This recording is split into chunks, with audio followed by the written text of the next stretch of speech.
पहले तो हम आपसे बात करते हैं, ऑपोजिशन की कल एक कन्वेंशन होने जा रहा है। राना सनाउल्लाह साहब ने कहा था क्योंकि इस इत्तेहाद के अंदर मौलाना साहब हैं और अख्तर मेंगल साहब हैं तो एक बेहतर किस्म की ऑपोजिशन होगी। तो आपकी यही तवक्कुआत है? कल जो कन्वेंशन ऑपोजिशन का होने जा रहा है उसको आप कैसे देख रहे हैं?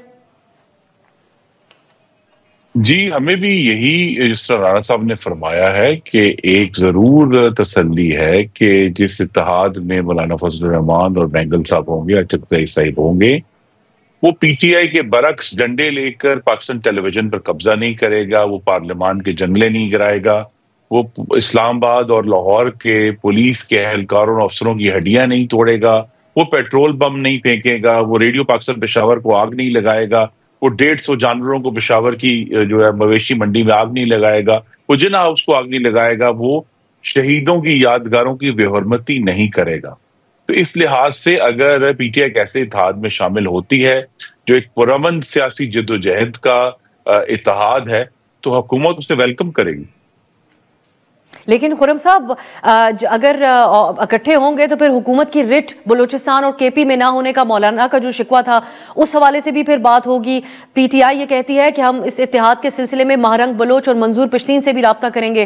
तो ये तमाम आवाजें जब यकजा हो जाएंगी, और खालिद मकसी साहब भी वही बात कर रहे हैं जो आपके इत्तेहादियां जो मौलाना साहब ने कही थी, तो सिक्योरिटी एतबार से बड़े संजीदा नौयत के सवालात आप लोगों से नहीं उठाए जाएंगे? क्या आप उसका जवाब दे पाएंगे? वजीर दाखिला के हवाले से तो हमने पिलडैट की रिपोर्ट शाया की कि इतनी जवाब उनसे नहीं हो पा रही पार्लियामान के लेवल पे। जी, तो जमहूरियत की जो कोताहियां हैं या कमियां हैं उनका इलाज मजीद जमहूरियत है, और अगर एक मुनज़्ज़म और पुरअमन तरीके से ये सारे इशूज उठाए जाते हैं पार्लियामान में भी और पार्लियामान से बाहर, तो हुकूमत के लिए जरूर इस मामले में एक मुआवनत होगी ताकि पब्लिक के जहन में भी ये सारे इशूज खुलकर आए कि जिनमें इनकी जरूरत है, और उस पर फिर एक्शन लेने में हमें और एक्शन की हमायत हासिल करने में आसानी होगी। अभी तो आपको मालूम है कि जब एक ऑपरेशन अज़्म इस्तेहकाम का हुकूमत ने इंदिया दिया तो उस वक्त सियासी जमातों ने, उनकी एक बड़ी तादाद ने उसकी मुखालफत की थी कि नहीं, केपी में जरूरत नहीं है। लेकिन अब अगर वो सब लोग जो हैं इन इशूज को उठाते हैं तो इन इशूज को में शफाफियत आएगी और खुलकर इस पर बात करने में आसानी होगी, और सिर्फ कौमी असेंबली में नहीं होगी, फिर केपी असेंबली में और बलोचिस्तान की जो असेंबली है वहां भी ये आवाजें सुनी जाएंगी, और वहां के जिम्मेदार लोग हैं उनको भी इस सारे मामलात से हैंडल करना पड़ेगा, क्योंकि ये सिर्फ वफाक का मसला नहीं है, इसमें सूबा भी पूरी तरह उतना ही जिम्मेदार है जितना वफाक जिम्मेदार है। कमर ज़बान कायरा साहब भी हमें ज्वाइन कर चुके हैं। कायरा साहब, बहुत बहुत शुक्रिया आपके वक्त के लिए। हम बात कर रहे हैं पीटीआई कल एक कन्वेंशन करने जा रही है और ईद के बाद एक मुमकिन ऑपोजिशन का एक बड़ा इत्तेहाद। आप बतौर हुकूमती इत्तेहादी इसको एक मुस्बत पेशरफ समझते हैं जैसे खुर्रम साहब कह रहे हैं, क्योंकि आप लोग मौलाना साहब के तर्ज सियासत से भी वाकिफ हैं, अख्तर मेंगल साहब के साथ भी आप लोग एक इत्तेहाद में रह चुके हैं, या फिर ये एक बाइसे परेशानी होगा क्योंकि इसके अंदर न सिर्फ सियासी जमातें होंगी बल्कि पीटीआई और ये जमातें दीगर तबकात के साथ भी राब्ते में हैं, वकला का भी एक एहतजाज है, सहाफियों का भी, और यहां पर महारंग बलोच का भी जिक्र हो रहा है। पहली गुजारिश ये है जी कि अपोजिशन का आपस में इत्तेहाद बनाना ये मामूल की बात है, उनका हक है, उनको बनाने का कोई रुकावट नहीं हो सकती। दूसरी बात, इससे परेशानी किस बात की? पहले तो खुशाइंद बात यह है कि पीटीआई जो पहले तनहा फ्लाइट करके बाकी की सारी सियासी कुव्वतों को मलून करके बुरा भला कह के और इस तसव्वुर में थी कि हम ही सारा कुछ खुद ही करेंगे, कम से कम वो उस फिजा से तो बाहर निकले और उनको ये समझ आएगी कि ना सिर्फ अपोजिशन, हुकूमत भी मिलकर करनी पड़ती है और अपोजिशन भी मिलकर करनी पड़ती है, और सियासी स्टेक होल्डर्स से मशावरत और तावन के बगैर सियासी अमल में आगे नहीं बढ़ा जा सकता। हमारे जैसे मुल्कों में ख़ास तौर पे जहाँ पे अभी डेमोक्रेसी स्ट्रगल कर रही हो, वहाँ पे सियासी तावन के बगैर आगे नहीं बढ़ा जा सकता। तो ये एक अच्छा अमल है। रही बात अगर वो कोई मुतालबा रखते हैं, अभी तो खैर इसके बारे में कोई बात करने का बड़ा वक्त है, तो कोई मुतालबा रखेंगे तो उस पर गवर्नमेंट देख लेगी और बैठ के कोई आगे बढ़ने का रास्ता पैदा किया जा सकता है। और अगर अपोजिशन बैठती है तो मेरा ख्याल है पहला काम, एक तो पिछले इंतखाबात के सवालात हैं जिसपे अलायंस बन रहा है, दूसरा अगले इंतखाब भी है, और अगले इंतखाब के लिए अपोजिशन को हुकूमत के साथ मिल बैठ के पिछले इंतखाब के ऊपर अपने सवालात जारी रखें। एहतजाज करना है एहतजाज करें, अदालती लड़ाई लड़नी है वो लड़ें, लेकिन अगले इंतखाब की शफाफियत और माहौल को ठीक करने के लिए वो गवर्नमेंट के साथ बैठ के इलेक्टोरल रिफॉर्म और बेहतर माहौल की फराहमी के लिए एक बड़ा डिटेल और कम्प्रिहेंसिव डायलॉग की जरूरत है। खुर्रम साहब, इमरान खान साहब के जो खतूत हैं वो हावी हैं तमाम मंजरनामे के ऊपर। आज आईनी अदालत में भी मिलिट्री ट्रायल के हवाले से जो समाअत थी उसमें जज साहिबान के हवाले से की तरफ से भी इसका तस्करा हुआ। फिर हमने देखा कि चीफ जस्टिस ने भी इस मामले को एड्रेस किया, आर्मी चीफ से भी एक मौके पर सवाल हुआ और उन्होंने जवाब दिया। ये वफाकी हुकूमत के लिए एक तशवीश का बायस है कि आपकी हुकूमत, जिसकी आप लोग बाकायदा तशहीर करने की भी कोशिश कर रहे हैं, लेकिन कौमी मंजरनामे के ऊपर अडियाला में बैठे हुए इमरान खान का लिखा हुआ खत और उसके निकात जेर बहस हैं। लेकिन पहले मैं मोहतरम कायरा साहब की एक बात को दोहराना चाहूंगा कि अगर ऑपोजिशन इकट्ठी होती है तो हमारी ये तवक्को है कि हम बजाय माजी की लड़ाइयां लड़ने के मुस्तकबिल के ऊपर गुफ्तगू शुरू करेंगे, हुकूमत और ऑपोजिशन और आपस में भी, क्योंकि माजी की लड़ाइयां तो ना खत्म होने वाली हैं। उसमें जो एक दूसरे को के ख्याल में जो हमें नुकसानात पहुंचे हैं उसका अजाला जो है, अगर हम उस पर ही बात करते जाएंगे तो मुल्क आगे नहीं बढ़ेगा। तो हमें पाकिस्तान का जो मुस्तकबिल है उस पर बात करना अभी से शुरू करनी है, चाहे वो अगले इंतखाबात हों, पाकिस्तान की जो मईशत की रिस्ट्रक्चरिंग है उसमें जो साख्तियाती तब्दीली करनी है उसकी, ये सारी गुफ्तगू मुझे तवक्को है कि उसमें हमें आसानी होगी अगर ऑपोजिशन इकट्ठी होगी। दूसरा जो खतूत का मुझे खुर्रम साहब फिर अगर इजाजत दीजिए इसी पे मैं आपसे एक सवाल पूछ लेती हूँ मुस्तकबिल के हवाले से, क्योंकि इन तमाम इत्तेहादी ऑपोजिशन में पीटीआई सबसे एक अहम स्टेक होल्डर तस्वुर होती है, उनसे क्या बात होगी? क्योंकि एक तो 9 मई के हवाले से आप कहते थे रियासत और पीटीआई के दरमियान का मामला है, इनके लिए इसमें कोई माफी नहीं है, लेकिन कल गंडापुर साहब ने कहा कि आर्मी चीफ के सामने उन्होंने ये सवाल रखा कि गोली क्यों चलाई 26 नवंबर के एहतजाज में, तो बकौल गंडापुर साहब उनको जवाब मिला कि वो 245 आर्टिकल के तहत हमें हुकूमत ने तलब किया था, उनके मातहत उस दिन जो हुआ इकदाम वो हुए। तो ताकत के इस्तेमाल का इल्जाम बाकायदा आप लोगों के ऊपर है, पीटीआई क्यों आपके साथ किसी भी तौर पे उनको बातचीत होगी आगे? ये मेरा तो इल्जाम नहीं है, मेरी तो चार्जशीट है पीटीआई के ऊपर। उन्होंने 26 नवंबर को 5 रेंजर्स और 1 पुलिसमैन की जानें ली हैं, उनको शहीद किया है। अभी उसका भी उन्होंने जवाब देना है कि उन्होंने उन लोगों को क्यों शहीद किया। लेकिन ये मेरी सिर्फ बात की तकवीयत पहुंचाता है कि अगर हम माजी की लड़ाइयां लड़ते जाएंगे तो फिर हम आगे नहीं बढ़ सकेंगे। तो हमें जहां जरूर अपनी माजी के जो मुख्तलिफ हमारे नुक्ता नजर है उसको उठाते रहें, बात करते रहें, लेकिन मुस्तकबिल की भी बात करना शुरू करें। और ये बात मैं इसकी सराहत, कहते हैं ना कि जितनी सराहत चाहिए वो नहीं कर सकता कि खैबर पख्तूनख्वा में पीटीआई की पिछले 12 साल से हुकूमत है। पाकिस्तान के वफाकी यूनिट के रहने वालों की जिंदगियों के, जानो माल के, सेहत के, तालीम के, अमन अमान के, इंफ्रास्ट्रक्चर के वो जिम्मेदार पिछले 12 साल से हैं और अगले कुछ साल भी रहेंगे।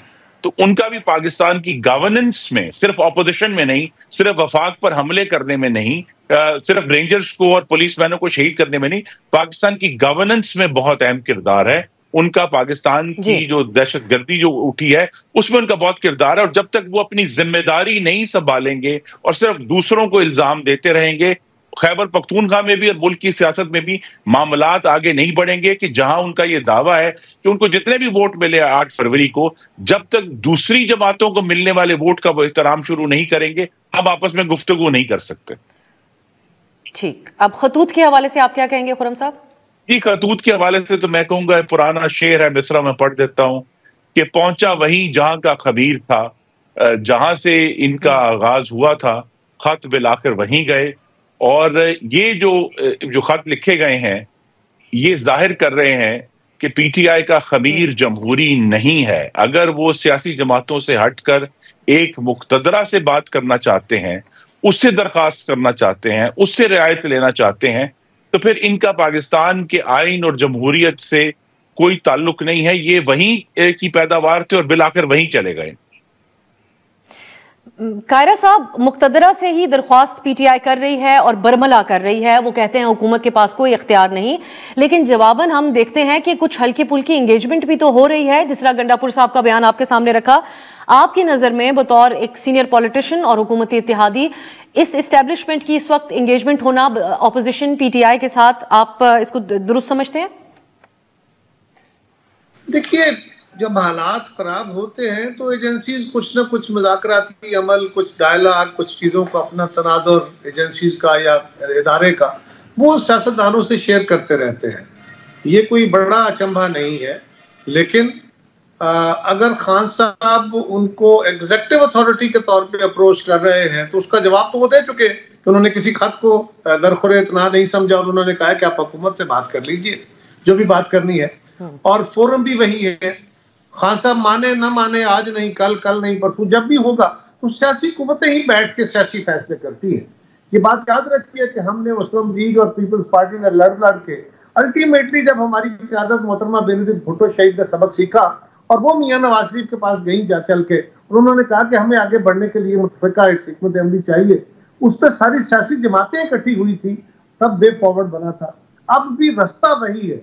अगर कोई उसके से हट के चलना चाहता है तो अपनी जगह, और फौज ने या फौज के सरबराह ने उसके ऊपर कमेंट क्या किया, उन्होंने यही कहा कि फौज से कोई ताल्लुक नहीं, आप हुकूमत से बात करें।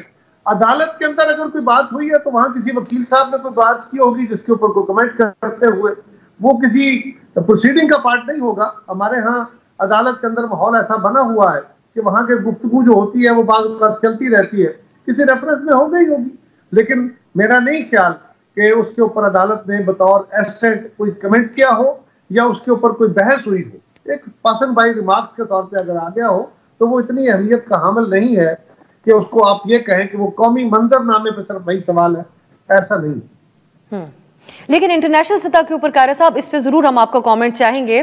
अमरीकी कांग्रेसमैन जिनसे मोहसिन नकवी साहब ने भी, वजीर दाखिला ने भी मुलाकातें की, लेकिन पीटीआई की एक मुसलसल लॉबिंग जारी है बैनुल अक़वामी सतह पे कि ये कांग्रेसमैन हर गुजरते दिन के साथ इमरान खान की रिहाई का मुतालबा कर देते हैं सोशल मीडिया पे। ये मौजूदा हुकूमत की क्या सिफारती नाकामी है आपकी नजर में? बिल्कुल नहीं है। अमेरिका तो दुनिया भर के बहुत सारे ममालिक में अपने मफाद के तहत, अपनी सोचों के तहत, अपने इंटरेस्ट के तहत, वहां तो पेड लॉबिज्म होता है ना जी। वहां तो जो कोई इलेक्शन के कैंपेन में मदद करता है वो भी लॉबिंग का हिस्सा बन जाता है। सो वहां पे अपनी कंस्टिट्यूंसी को एड्रेस करते हुए लोगों ने बातें की है और मुख्तलिफ ख्याल भी होते हैं। अमेरिकन सेनेटर्स का या उनके कांग्रेसमैनों का वहां कोई कमेंट करना, ये हमारे ऊपर किसी किस्म के किसी दबाव का शाखसाना नहीं हो सकता। ठीक है, अमेरिका बहुत बड़ी ताकत है, अमेरिका के लोगों के या उनके हुक्मरानों के कई अल्फाज बड़ा वजन रखते हैं, लेकिन ये बात भी दुरुस्त है कि पाकिस्तान ने माजी में जहां पाकिस्तान के मफाद में था उनकी बातें मानी, जहां नहीं था नहीं मानी, और वो नाराज भी हुए, वो हम पे सैंक्शन भी लगाते रहे और हमने उनकी बातें जब नहीं माननी थी तो नहीं मानी। खुरम साहब, इस पे जरूर आप भी जरूर कमेंट कीजिए। ये हुकूमत, लेकिन जब वजीर दाखिला किसी अरकान के साथ मिलते हैं, स्पेसिफिकली उनको ऐसा ही तासुर मिलता है कि एतमाद में लेते हैं, पाकिस्तानी मौक़िफ़ रियासत का उनके सामने रखते होंगे, लेकिन उसके फौरन बाद वो भी रिलीज इमरान खान का मुतालबा कर देते हैं सोशल मीडिया पे, वही अरकान कांग्रेस। तो कहीं ना कहीं हुकूमत की लॉबिंग ही समझा जाए इसको, जब वजीर दाखिला इन लोगों से मिलते हैं और फिर उसकी नाकामी जब ये ट्वीट्स आ जाते हैं सामने। जी, अमेरिका में ऐवान नुमाइंदगान के तकरीबन 650 के करीब अरकान हैं। उनमें से अगर कुछ लोग लॉबिंग के तहत या उन लॉबीज जिन्होंने उनको फंड किया है उनको खुश करने के लिए ऐसे जुमले बोल रही हैं, तो वो रियासती पॉलिसी नहीं है। और एक ऐसी कांग्रेस जो कि ना सिर्फ बेहिसी से 50,000 से ज्यादा फलस्तीनियों के कत्लेआम को देखती रही, बल्कि उसके लिए बम फराहम करती रही है, उसकी इंसानी हकूक के बारे में आवाज जो है वो बिल्कुल खोखली है और हुकूमत पाकिस्तान उसको मुस्तरद करती है। तो हमें ये इससे कता नजर हुकूमत पाकिस्तान को और शहबाज शरीफ साहब को वाशिंगटन में जो अपनी सफारतकारी है उसको मुतहर्रिक और गैर रवायती तरीकों से लेकर आगे बढ़ना है, ताकि हम इन चैलेंजेस से निपट सकें, जो कि बानी चेयरमैन का चैलेंज नहीं है, बल्कि असल में पाकिस्तान के मफादात का जो तहफ़्फ़ुज़ है उसके लिए जो है मुतहर्रिक सफारतकारी करनी।